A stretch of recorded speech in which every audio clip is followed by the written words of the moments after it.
Hello everyone. आज का हमारा टॉपिक है ब्रेक इवन एनालिसिस। इसमें हम डील करेंगे कि ब्रेक इवन पॉइंट क्या होता है, ब्रेक इवन चार्ट कैसे बनाते हैं, सारे मेथड्स क्या हैं, पीवी रेशो कैसे काम करता है, मार्जिन ऑफ सेफ्टी क्या है और जितनी भी चीज़ें एज ए पैरामीटर यूज़ होती हैं इस चार्ट को बनाने में, इस एनालिसिस में हम सबको डील करेंगे। तो आइए देखते हैं। पहले हम ये समझते हैं कि ब्रेक इवन एनालिसिस क्या होता है। ये एनालिसिस बेसिकली इंजीनियरिंग मैनेजमेंट और अकाउंटिंग के लिए यूज़ में आता है। इसका मेन पर्पज़ ये होता है कि आपने एज ए इनपुट जो कॉस्ट दी है, उस कॉस्ट के बाद में आपको कहाँ प्रॉफिट कहाँ लॉस हो रहा है और आपको इन द एंड क्या आउटकम और क्या रिजल्ट निकल के आता है, उसके बीच के पूरे एनालिसिस को ये लोग देखते हैं। अब इसे ब्रेक इवन एनालिसिस ही क्यों कहा जाता है, इस चीज़ की पूरी क्लियरेंस आपको धीरे धीरे वीडियो में होती रहेगी। अब क्या होता है कि ब्रेक इवन एनालिसिस हमें ये बताता है कि आप एक एंटरप्रेन्योर हैं, आपने कोई प्रोडक्ट बनाया, उसको बनाने में आपने कितने पैसे एज ए इनपुट दिए, उसके बाद में आपको कितनी सेल्स हो रही है। सेल्स होने के बाद में वो ये बताता है कि हाँ, आपने अगर 100 रुपये लगाए हैं तो आपको 100 रुपये के मुताबिक कितना मिला है, आप प्रॉफिट में हैं या लॉस में हैं। इस स्टेटमेंट को दिखाने की एक साइंटिफिक टेक्निक है, इसे ही ब्रेक इवन एनालिसिस कहते हैं। अब देखो, ब्रेक इवन एनालिसिस पूरा समझने से पहले कुछ अजम्पशंस होती है। अजम्पशंस क्या है कि आपको सारी कॉस्ट को ये मान के चलना है कि सारी कॉस्ट फिक्स हैं। स्टार्टिंग के अंदर मेरी सारी कॉस्ट फिक्स है, मैं कोई कॉस्ट चेंज नहीं कर रहा हूँ। इसमें बेसिकली दो ही टाइप की कॉस्ट को हम यूज़ करते हैं, एक होती है फिक्स्ड कॉस्ट, एक होती है वेरिएबल कॉस्ट। फिक्स्ड का मतलब जो स्थिर है, जो चेंज नहीं होती है, और वेरिएबल जो कि बदलती रहती है। इनको भी हम आगे प्रॉपरली डील करेंगे। फर्स्ट, ये जो फिक्स कॉस्ट है ये चेंज नहीं होती है, वेरिएबल वाली चेंज होती रहती है। इन दोनों को हम लेके चलते हैं और ये मानते हैं कि स्टार्टिंग और एंड के पॉइंट पे दोनों कांस्टेंट है और वेरिएबल धीरे धीरे एक कांस्टेंट रेट के साथ में बीच में ऊपर नीचे होती रहती है, पर फिक्स वाली चेंज नहीं होती। और ये सारी अजम्पशंस हमको मान के चलनी पड़ती है आइडियली, ताकि हम ब्रेक इवन एनालिसिस कर सकें। और ये एक और चीज़ इंपॉर्टेंट होती है कि हम आखिरी में ये मान के चलें कि आप जिस रेट पे आपके प्रोडक्ट को बेच रहे हैं, वो सेल्स की प्राइस भी आपकी कांस्टेंट होनी चाहिए। ऐसा नहीं आज आपने 5 रुपये की चीज़ बेची है, कल 10 की, और आप कहो कि हमारा प्रॉफिट और लॉस जो है उसके अकॉर्डिंग होगा। ऐसा नहीं होगा। आपके एनालिसिस में आपको हर चीज़ एक कांस्टेंट डेटा के अंदर रखनी होती है। अब हम देखते हैं कॉस्ट्स कितने टाइप की इस चीज़ में यूज़ आती है। कॉस्ट्स मेनली 4 टाइप की यूज़ आएंगी: fixed cost, variable cost, mixed cost और सेमी वेरिएबल। मिक्स्ड कॉस्ट को आप टोटल कॉस्ट कह सकते हैं, जिसमें सारी फिक्स्ड और वेरिएबल एडेड होती हैं। ये मिक्स्ड कॉस्ट आपको मिक्स डेटा यूज़ कराने के लिए या ओवरऑल डेटा बताने के लिए यूज़ में आती है। अब हम देखते हैं फिक्स्ड कॉस्ट क्या होता है।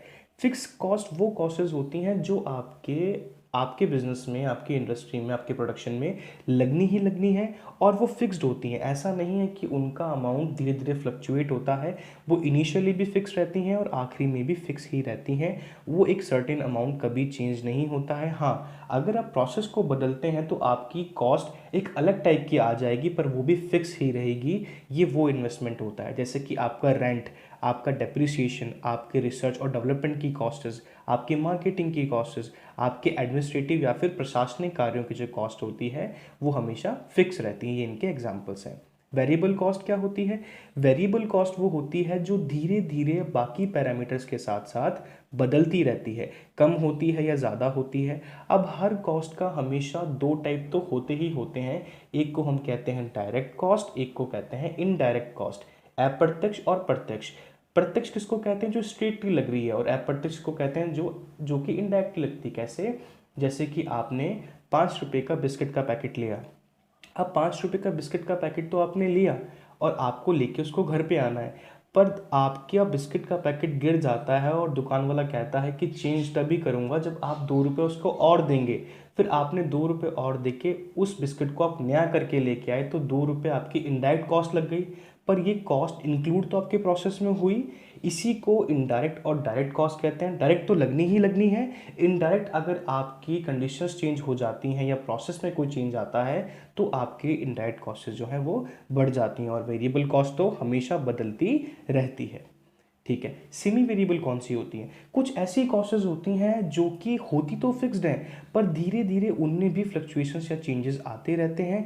ये डिपेंड करता है कि आपका बिजनेस कितना बड़ा है, कितना छोटा है, और अगर आपके प्रोडक्शन में धीरे से बहुत एक राइज होगा या इंक्रीज होगी, तब आपकी सेमी वेरिएबल कॉस्ट्स जो हैं वो आपके यूजेस में आती हैं। जैसे कि आपकी कोई भी कॉस्ट है, आपकी मशीनरी की कॉस्ट है, आपकी मशीन तभी अपनी कॉस्ट को बढ़ाएगी या फिर उसमें चेंजेस आएंगे जब आप उसमें एक्स्ट्रा अटैचमेंट या फिर एक्स्ट्रा नई टेक्नोलॉजी को यूज़ करोगे।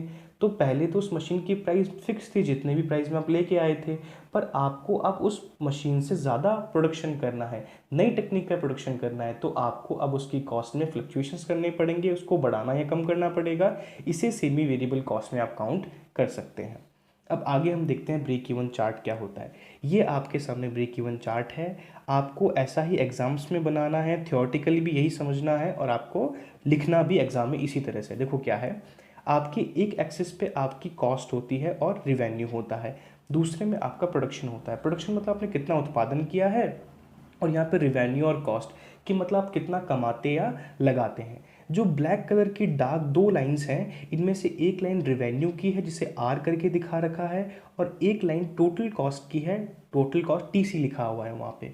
जब जहाँ पे ये दोनों लाइन क्रॉस करती है, हम दोबारा समझते हैं, ये दोनों लाइंस जहाँ पे क्रॉस करती हैं उस पॉइंट को ब्रेक इवन पॉइंट कहते हैं। अब ये ब्रेक इवन चार्ट क्यों है और उसे पॉइंट क्यों कहा जाता है उस पॉइंट को? देखो, हमें ये बताना है कि हमने टोटल कॉस्ट जो लगाई टीसी वाली लाइन पे, टोटल कॉस्ट के साथ में मानिए मैंने 100 रुपये लगाए, उसके बाद में मुझे रिवेन्यू कितना मिला है उस 100 रुपये के हिसाब से, तो वो इस लाइन को काटता हुआ एक पॉइंट पे इंटरसेक्ट करेगा। ये पॉइंट हमें बीईपी देता है। अब ये बीईपी क्या होता है, ब्रेक इवन पॉइंट क्या होता है? ब्रेक इवन पॉइंट हमें ये बताता है कि हाँ, इस पॉइंट पे आपका रिवेन्यू और टोटल कॉस्ट इंटरसेक्ट हुए हैं, और इस पॉइंट से आपको आपके प्रॉफिट और लॉस की डीलिंग करनी है। ब्रेक इवन पॉइंट को डिटेल में हम आगे डील करेंगे। एक लाइन यहाँ पे जा रही है वेरिएबल कॉस्ट वीसी की, और एक की फिक्स कॉस्ट एफसी की। फिक्स्ड कॉस्ट जो होती है वो आपके हमेशा वेरिएबल कॉस्ट के बिलो ही रहती है। अब देखिए यहाँ पे ब्रेक इवन क्वांटिटी लिखा हुआ है। ब्रेक इवन क्वांटिटी क्या है? जिस लाइन पे इंटरसेक्ट किया वो पॉइंट क्या हो गया? Break even point. और उसके नीचे की जो क्वांटिटी है प्रोडक्शन की यूनिट्स हैं कि कितना कितना प्रोडक्शन हो रहा है, वो क्वांटिटी, वो सीमा यहाँ पे ब्रेक इवन क्वांटिटी की सीमा कहलाती है। ये पॉइंट क्या होता है, इस पॉइंट का क्या रोल है, हम आगे प्रॉपर्ली डील करेंगे। बस समझना ये है कि हाँ, एक तरफ कॉस्ट लेना है, एक तरफ प्रोडक्शन लेना है, और आपको ये बताना है कि टोटल कॉस्ट के साथ में आपको कितना रिवेन्यू कितने कितने टाइप की कॉस्ट के साथ में कैसे मिल रहा है। अब देखो, ब्रेक इवन चार्ट इस डायग्राम में आपको प्रॉपर्ली समझ में आ जाएगा। इस डायग्राम में आपको सबसे पहले देखना है लाइन ओ ए को। ओ ए इनकम की लाइन है कि हाँ ये हमारी इनकम है, और बी सी आपकी कॉस्ट है। कॉस्ट आपने जितनी भी लगानी थी, मानिए 100 रुपये लगाई है, और ओ ए आपकी इनकम की लाइन है। ये दोनों लाइंस जहाँ पे क्रॉस करती हैं उसे पी पॉइंट करके ब्रेक इवन पॉइंट लिखा हुआ है। अब समझने वाली बात यह है कि ब्रेक इवन पॉइंट वो पॉइंट होता है जहाँ पे ना आपकी कंपनी लॉस में होती है ना प्रॉफिट में होती है। ये वो पॉइंट होता है जहाँ पे आपको कोई प्रॉफिट या कोई लॉस नहीं होता है। You are on zero. आपने 100 रुपये लगाए और 100 ही कमा लिए, आप प्रॉफिट या लॉस में नहीं है। अब यहाँ देखो, जहाँ लॉस या प्रॉफिट लिखा हो, समझने वाली बात यह है कि अगर आप ब्रेक इवन पॉइंट से नीचे की तरफ आएंगे तो आपको लॉस होगा, और ब्रेक इवन पॉइंट से ऊपर की तरफ जाएंगे तो आपको प्रॉफिट होगा। एक तरफ वेरिएबल कॉस्ट है साइड में, एक तरफ फिक्स्ड कॉस्ट है। इस चार्ट का मेन पर्पस यही है, आपको वो लिमिट बताना जिस लिमिट के आगे आपको प्रॉफिट होगा और जिस लिमिट के नीचे आपको लॉस होगा। ब्रेक इवन पॉइंट हमें यही बताता है कि जहाँ में हमें ना लॉस हो रहा है ना प्रॉफिट हो रहा है, आपकी सेल्स और आपका रिवेन्यू सेम है, मतलब आपकी कॉस्ट और आपका इनकम सेम है। जो लगाया और जो हम पा रहे हैं वो चीज़ें दोनों की दोनों सेम होती हैं। अब देखो, यहाँ पे भी दिखा रखा है कि ब्रेक इवन चार्ट कैसे काम करता है। वही आपकी सेल्स रिवेन्यू की लाइन है, टोटल कॉस्ट की लाइन है, वेरिएबल कॉस्ट की लाइन है, और फिक्स्ड कॉस्ट की लाइन है। अब एक और चीज़ यहाँ पे नई टर्म निकल के आती है, इसको हम बोलते हैं margin of safety. Margin of safety क्या होता है? ये वो लिमिट होती है जिस लिमिट में प्रोडक्शन करने के लिए हम एक फैक्टर रख के रखते हैं कि हाँ, हम सेफ रहेंगे अगर हम इस कंडीशन में प्रोडक्शन करते हैं इसके इधर या उधर होते हैं तो हमें लॉस झेलना पड़ सकता है। ये ब्रेक इवन पॉइंट से आपके फिक्स्ड कॉस्ट के जो आपकी एक्चुअल सेल्स होती हैं उस लाइन के बीच में होता है। ठीक है, अब ब्रेक इवन पॉइंट को डील कैसे करना है? ब्रेक इवन पॉइंट को आपको बिल्कुल ये समझना है जहाँ पे आपकी जो कॉस्ट है वो आपके रिवेन्यू से बिल्कुल सेम आती है, दोनों इक्वल होती हैं। जहाँ आप ये कह सको कि total revenue is equal to total cost. Total cost को न्यूमेरिकली टीसी लिखते हैं। टोटल कॉस्ट क्या होती है? टोटल कॉस्ट होती है फिक्स्ड कॉस्ट और वेरिएबल कॉस्ट को दोनों को जोड़ दो और टोटल कॉस्ट आ जाती है। टोटल कॉस्ट में टोटल फिक्स्ड कॉस्ट और टोटल वेरिएबल कॉस्ट इंक्लूड होती है। अभी टोटल रिवेन्यू क्या है? रिवेन्यू का मतलब होता है आपने कितना कमाया। टोटल रिवेन्यू क्या होता है? टोटल रिवेन्यू कैसे पता करोगे कि हाँ आपको टोटल आउटपुट कितना आया और पर पीस का आउटपुट की प्राइस कितनी है। जैसे कि आपने कितना कमाया, तो अगर मैं आपसे पूछूं कि हाँ आपने क्या बनाया, मैंने कहा मैंने 10 पीसेस बनाए हैं और मैं पूछूंगा कि आपके एक पीस की प्राइस क्या है, बोले 5 रुपये, तो बोले ये तो बहुत सिंपल है, 10 पीसेस बनाए हैं, 10 गुना 5 रुपये, 50 आपकी टोटल रिवेन्यू हो गई। वही यहाँ पे फॉर्मूला लिखा हुआ है, total revenue is equal to total output multiplied by price per unit of output, आपके पर पीस की क्या प्राइस है। अब एक और टर्म इसमें आज को बोलते हैं कि हम प्रॉफिट या लॉस कैसे निकालेंगे। प्रॉफिट लॉस निकालना बिल्कुल सिंपल है, आपने जो लगाया और जो कमाया उसमें से घटा दो। आपका total revenue minus total cost, आपका प्रॉफिट या लॉस आ जाता है कि हाँ मैंने 100 रुपये कमाए और 100 रुपये लगाए और 200 कमा लिए, मतलब मैं 100 रुपये प्रॉफिट में हूँ। मैंने 100 रुपये लगाए और 80 ही कमा लिए तो मैं 20 रुपये के लॉस में हूँ। और ब्रेक इवन पॉइंट क्या होता है? जहाँ पे total revenue is equal to total cost, और जहाँ पे टोटल रिवेन्यू और टोटल कॉस्ट में कोई अंतर नहीं होता, वहाँ हम जीरो पे हैं, मतलब ना प्रॉफिट है और ना ही हमें लॉस है। अगर आपका ऑपरेटर इस पॉइंट से नीचे ऑपरेट करेगा तो वो लॉस में होगा, इस पॉइंट से ऊपर अगर ऑपरेट करेगा तो वो प्रॉफिट में होगा। ये बात आपको समझनी है। अब हम देखते हैं कि हमें ब्रेक इवन पॉइंट निकालने के लिए चाहिए क्या क्या होता है। हमें बेसिकली 3 इंपॉर्टेंट चीज़ चाहिए होती है। पहली होती है आपकी यूनिट सेल्स प्राइस, कि आपके पर यूनिट की कितने रुपए में आप सेल कर रहे हैं, उस चीज़ का आप हमें प्राइस बताएं। दूसरा, आपके वेरिएबल कॉस्ट कितनी है, पर यूनिट पे वेरिएबल कॉस्ट कितनी लग सकती है, जो बदलती रहती है वो कॉस्ट कितनी लग सकती है। और आपकी फिक्स्ड कॉस्ट क्या है। फिक्स्ड कॉस्ट आपको क्वेश्चंस में आपको एनुअली दी जाएगी, इसलिए इसे एनुअल फिक्स्ड कॉस्ट भी कह दिया जाता है। बीईपी का दोबारा हमें एक चीज़ समझनी है कि हाँ ये जो रेड कलर से मार्क हुआ है वो ब्रेक इवन पॉइंट है, ब्रेक इवन पॉइंट से नीचे लॉस है, उसके बाहर जाने पे प्रॉफिट है। जो ग्रीन लाइंस बनी है वो प्रॉफिट दिखा रही है, रेड लाइन आपको लॉस दिखा रही है। जहाँ T R is equal to T C लिखा है, इसका मतलब total revenue is equal to total cost. T R मतलब टोटल रिवेन्यू, टी सी मतलब टोटल कॉस्ट, एफ सी मतलब fixed cost, T V C मतलब टोटल वेरिएबल कॉस्ट। इस diagram को प्रॉपर्ली आपको समझना है। ठीक है, बीईपी क्या हो गया? जहां ना हमें प्रॉफिट होता है, जहां ना हमें लॉस होता है, और उसके आगे जाने पे प्रॉफिट और पीछे जाने पे हमें लॉस होता है। अब एंगल ऑफ इंसिडेंस क्या होता है?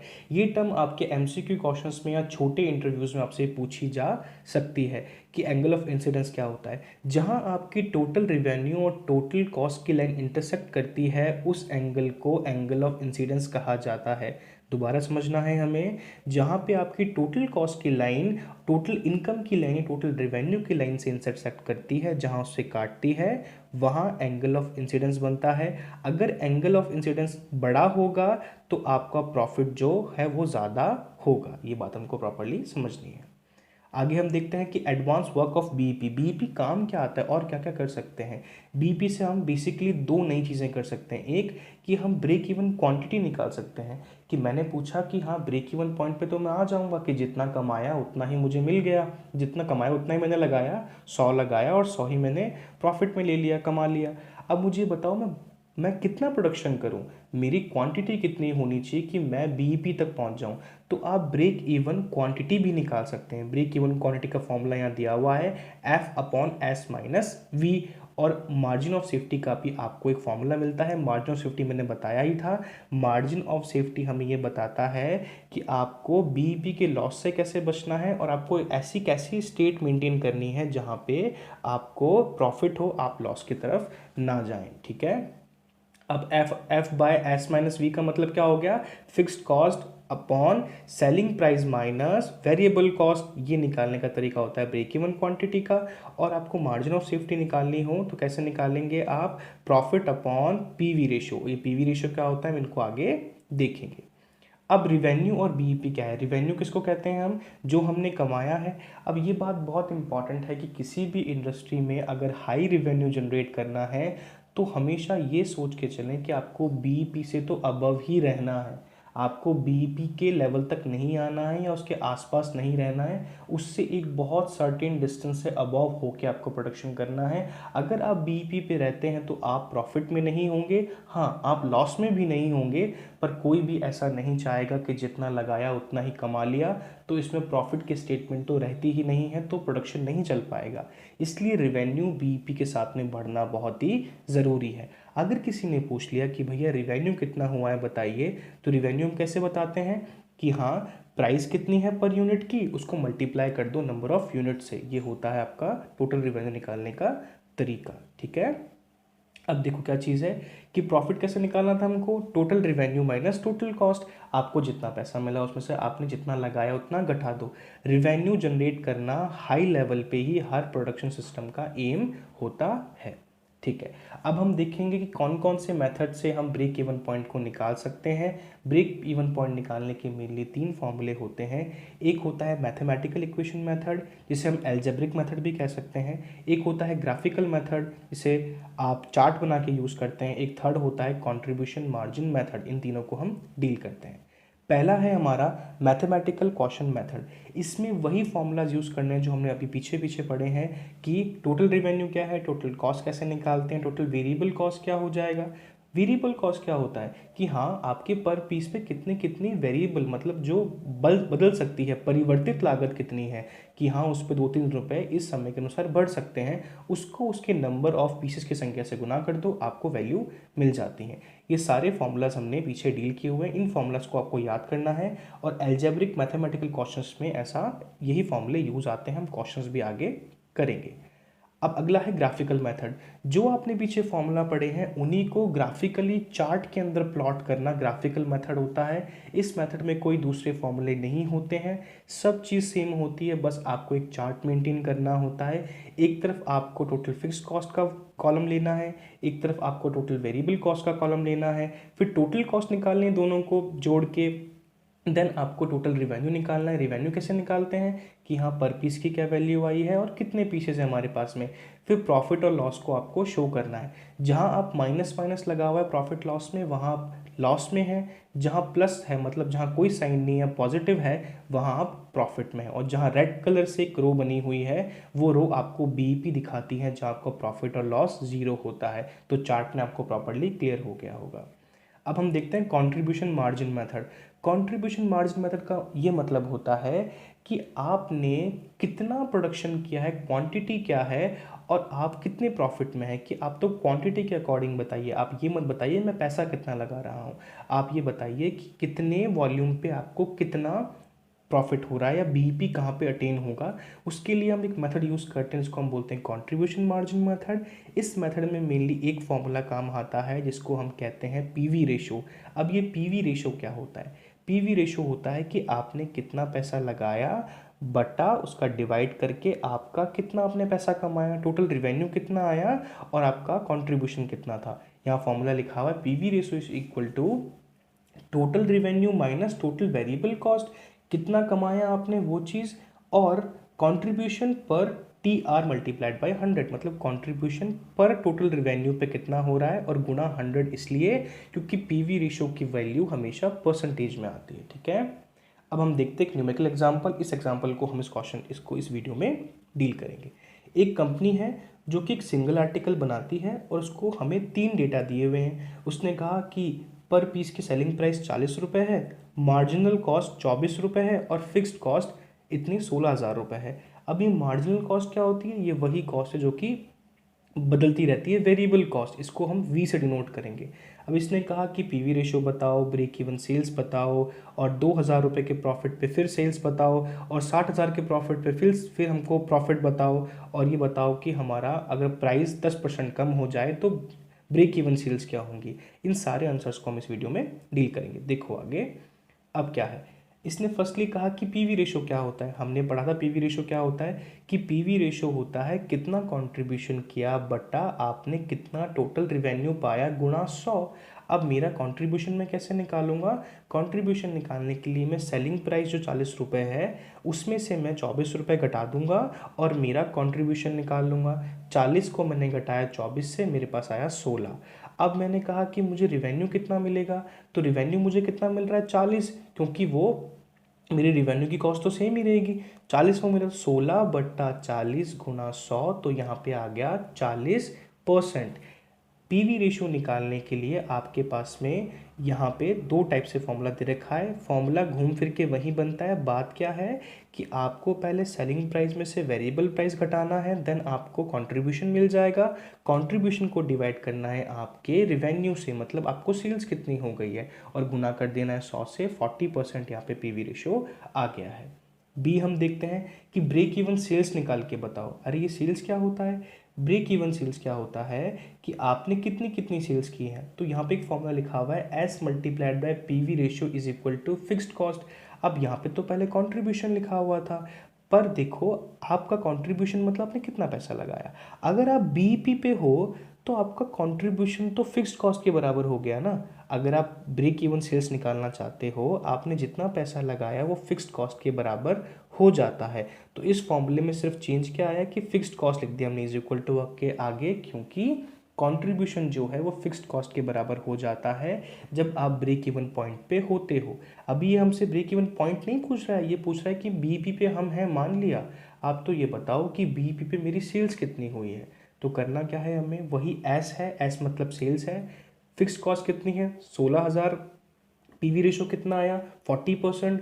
40% को इस तरफ लेके आएंगे तो टर्न होके वो 100/40 हो जाएगा, इसलिए 100/40 लिखा हुआ है। और काटने पे हमें यहाँ पे आ जाता है 1000 और 40,000 यूनिट, यहाँ पे आंसर लिखा हुआ है। ये बात ठीक है, 1000 यूनिट्स में आंसर आ गया है। सी हम देखते हैं the sales to earn a profit of 2000 rupees, कि 2000 का प्रॉफिट चाहिए भैया हमको, बताओ करना क्या है। अब देखो प्रॉफिट चाहिए तो आपकी फिक्स्ड कॉस्ट में प्रॉफिट जुड़ जाएगा फॉर्मूले में। जो फॉर्मूला था प्रॉपरली पिछले की तरह बिल्कुल सेम ही है, बस एफ के साथ में पी जुड़ गया, आपका प्रॉफिट जुड़ गया है। 16,000 में हमने 2000 ऐड कर दिया, बाकी पूरा मेथड सेम है। आप पीवी रेशो को इस तरफ लेके आए, 40/100 का 100/40 हो गया। 100 क्यों आ रहा है, क्योंकि परसेंटेज में वैल्यू है, इस बात को हमेशा याद रखना है। ये आंसर यहाँ पे हमारे पास में आ गया है। अब देखते हैं प्रॉफिट एट सेल्स ऑफ 60,000। अब इसने कहा कि मुझे ये बताओ कि 60,000 पे कितनी सेल्स होगी। प्रॉफिट तो उसको पता है कि प्रॉफिट 60,000 है, इस पे सेल्स कितनी होगी। फॉर्मूला वही सेम है, पहले हम सेल्स निकाल रहे थे, एस निकाल रहे थे, अब हम पी निकालेंगे। पी की वैल्यू ऐसे कैसे पी रखनी है, बाकी जगह पे वैल्यू हमको पुट करनी है। 60,000 रख दिया हमने एस की जगह पे, और यहाँ पे पीवी रेशो की वैल्यू 40/100 है ही, और 16,000 फिक्स कॉस्ट है ही। हमने इसको डिवाइड किया, काटा, और हमारे पास में वैल्यू आंसर की आ गई। इसी टाइप के क्वेश्चंस आएंगे, कोई बड़ी लेवल की चीज़ नहीं है। हाँ, अगर चार्ट में आता है क्वेश्चन या आपके टेबल में आता है, थोड़ा कंफ्यूजिंग हो सकता है, पर फॉर्मूला सारे यही रहेंगे। हम आगे और भी फॉर्मूलाज देखेंगे। अब देखते हैं ई क्या है। ई में इसने कहा कि आप तो हमें अब सेल्स बताओ जब हमारी प्राइस हमने 10% कम कर दी। जो 40 रुपये हमारी प्राइस थी उसको मैंने 10% कम कर दिया है। अब 40% का 10% कम करने पे 36 आता है, बिल्कुल सही बात है। मार्जिनल कॉस्ट तो 24 रुपये ही रहेगी। अब मैंने कहा कंट्रीब्यूशन हम कैसे निकालते हैं। कंट्रीब्यूशन होता है आपके जो सेलिंग प्राइस है उसमें से वेरिएबल कॉस्ट को या मार्जिनल कॉस्ट को घटाने पे जो प्राइस आती है उसे कंट्रीब्यूशन कहते हैं। 36 - 24 = 12 आ गया हमारे पास में। पीवी रेशो मैंने बताया ही था कि कितना कंट्रीब्यूशन कर रहे हैं, सेल्स कितनी हो रही है, डिवाइड करने पे उसको 100 से मल्टीप्लाई करना है। वही यहाँ पे क्या है 12/36 × 100, और हमारे पास में वैल्यू आ गई परसेंटेज के अंदर।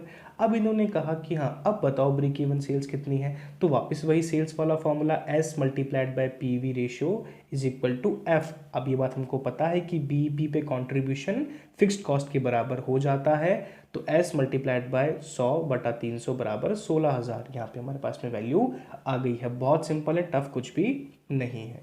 अब एक और चीज़, limitations of break even analysis की लिमिटेशन क्या होती है इसकी। सबसे इंपॉर्टेंट चीज़ ये है कि ये बदलाव कभी एक्सेप्ट नहीं करता है, किसी भी कॉस्ट में कोई चेंज होगा तो ये डेटा निकालने के बाद ही सेंस करेगा, उससे पहले सेंस नहीं कर सकते इसको हम, क्योंकि यहाँ पे हम 90% चीज़ें कॉस्ट की फिक्स रखते हैं या कांस्टेंट रखते हैं। यहाँ पे अगर आपने अकाउंटिंग के अंदर कोई नई टेक्निक लाए हैं उसको आप इंश्योर नहीं कर सकते। ये लंबे समय तक चलने वाली चीज़ नहीं है, आप शॉर्ट टर्म के लिए इसको यूज़ कर सकते हैं। अब इसमें एक और चीज़ होती है कि अगर आपने इसको प्रॉपरली डील नहीं किया तो भी ये समझेगा कि आपका डेटा सही है, ये डेटा को काउंटर करने की एबिलिटी नहीं रखता, और ये बहुसंख्यक या मल्टी प्रोडक्ट्स के लिए यूज़ नहीं हो सकता कि आप इसी एक ही टेक्निक को सेम डेटा के साथ में मल्टीपल प्रोडक्ट्स में यूज़ कर लो। और इसमें लीनियर रिलेशनशिप नहीं कर सकते क्योंकि ये अनरियलिस्टिक होता है।